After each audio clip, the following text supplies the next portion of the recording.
在生活中，我们经常会用到即使也，该怎么用呢？和我一起看看吧。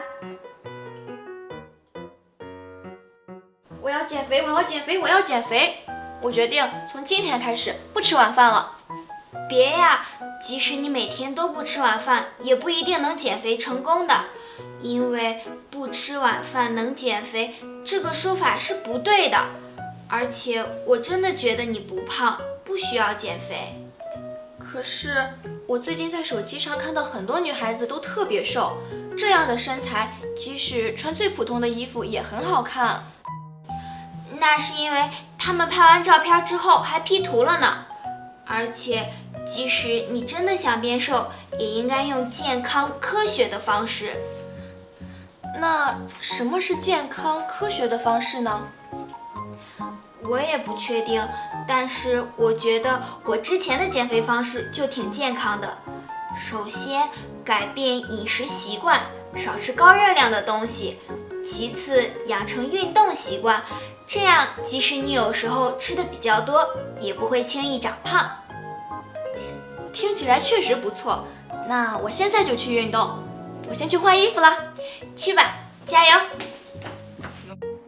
现在可以知道，即使也表示不管情况怎么变化，结果都一样。比如，即使穿最普通的衣服也很好看。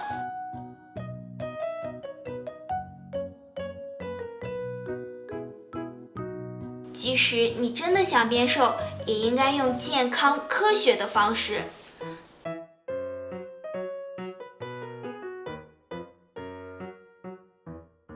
即使你每天都不吃晚饭，也不一定能减肥成功的。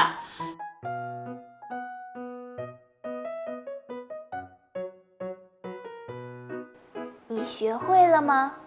请跟我读。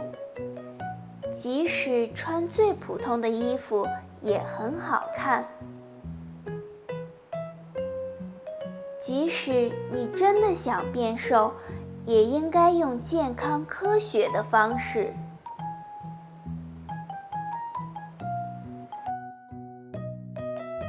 即使你每天都不吃晚饭，也不一定能减肥成功的。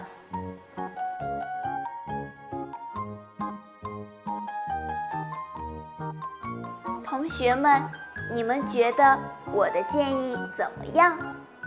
如果要减肥，你们会选择哪种减肥方式呢？我们下次见啦！